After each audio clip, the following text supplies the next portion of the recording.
Hello दोस्तों, मेरा नाम है मोहित दिवाकर और फिनेंस आईक्यू में आपका स्वागत है। ये है पार्ट 3 बेसिक अकाउंटिंग टर्म्स का।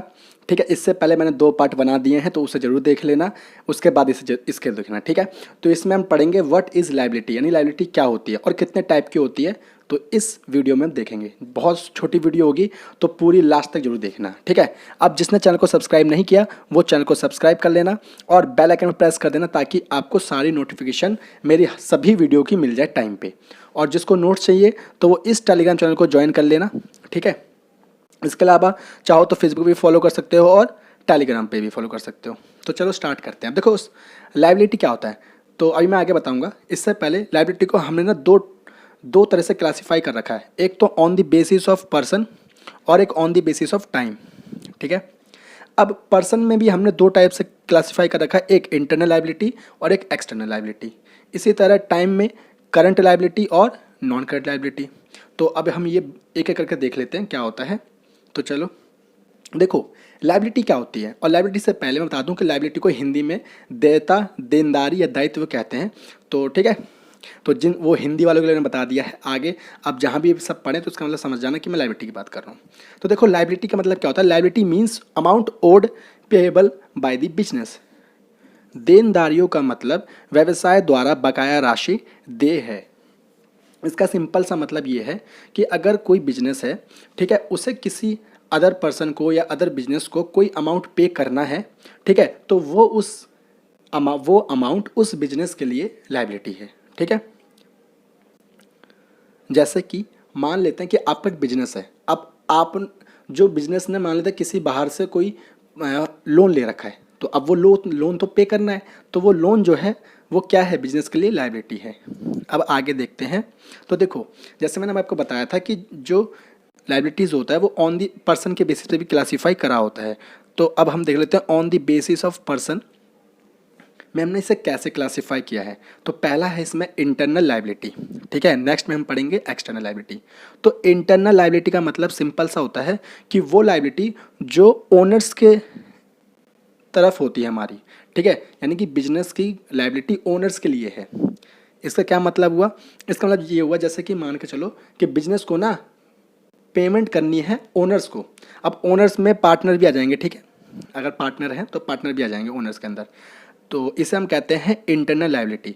फॉर एग्जांपल, जैसे मैंने आपको सेकंड पार्ट में, इससे लास्ट वीडियो में मैंने आपको बताया था कि जो कैपिटल होती है वो बिजनेस के लिए क्या होती है, लायबिलिटी होती है। क्योंकि बिजनेस को बाद में वो कैपिटल जैसे रिटर्न करनी होती है ओनर्स को, तो इसलिए वो उसकी लायबिलिटी होती है। तो वही यहाँ मैंने एग्जाम्पल दिया है कि जो कैपिटल है वो बिजनेस के लिए इंटरनल लायबिलिटी है, क्योंकि वो जो कैपिटल है बिजनेस को ओनर्स को वापस करनी है। ठीक है, तो सिंपल से मैं बताऊं तो इंटरनल लायबिलिटी क्या होती है, जो ओनर्स के लिए होती है बिजनेस की, उसे हम कहते हैं इंटरनल लायबिलिटी। अब आ जाते हैं दूसरे पे, एक्सटर्नल लायबिलिटी। तो देखो एक्सटर्नल लायबिलिटी सिंपल सा है। अब इसमें क्या है कि ओनर्स को छोड़कर बाकी जितने आउटसाइडर बच गए, अगर उनके लिए कोई लायबिलिटी है हमारी तो उसे हम कहते हैं एक्सटर्नल लायबिलिटी। यानी कि अगर ओनर्स को छोड़ के बाकी किसी और अदर पार्टी को हमें पेमेंट करनी है तो वो हो जाएगी हमारी एक्सटर्नल लायबिलिटी। ठीक है, जैसे मान लेते हैं हमने लोन लिया है किसी से, ठीक है, या हमने क्रेडिट ट्रांजेक्शन कर रखी है, तो अब वो पेमेंट तो करनी है, उस पैसे के हमें देना ही है, तो वो जो हो जाएगा वो हो जाएगा एक्सटर्नल लायबिलिटी। जैसे एग्जाम्पल क्रेडिटर, बैंक लोन वगैरह ये सब। ठीक है, तो एक्सटर्नल लायबिलिटी आप समझ गए, यानी कि जो ओनर्स को छोड़ के अदर यानी आउटसाइडर हैं उनको अगर हमें कुछ पे करना है तो वो जाएगी हमारी एक्सटर्नल लायबिलिटी। अब आ जाते हैं on the basis of time पे। तो इसमें हम पहला पढ़ लेते हैं करंट लायबिलिटी।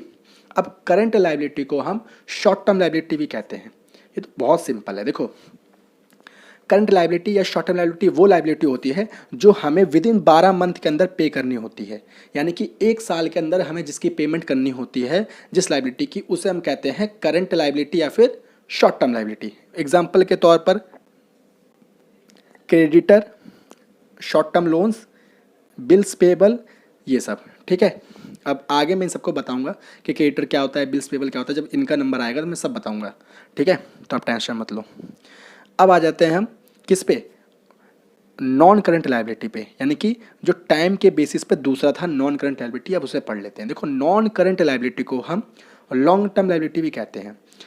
अब नाम से पता चल रहा है कि लॉन्ग टर्म लायबिलिटी यानी कि जो हमें लंबे समय के बाद पे करना है, तो वो लंबे समय कितना है। तो नॉन करंट लायबिलिटी या लॉन्ग टर्म लायबिलिटी वो लायबिलिटी होती है जिसे हमें 12 महीनों के बाद पे करना होता है, यानी कि 1 साल के बाद हमें पेमेंट करनी होती है, तो उसे हम कहते हैं नॉन करंट लायबिलिटी या फिर लॉन्ग टर्म लायबिलिटी। अब एग्जाम्पल के लिए देखो, जैसे कि जो लोन होते हैं बड़े बड़े 5 साल का, 10 साल का, 20 साल का, वो सब हो गया जिसे हम कहते हैं लॉन्ग टर्म लोन्स, है ना, डिवेंचर्स, ये सब। तो ये आपके एग्जाम्पल हैं किसके, नॉन करंट लायबिलिटी के।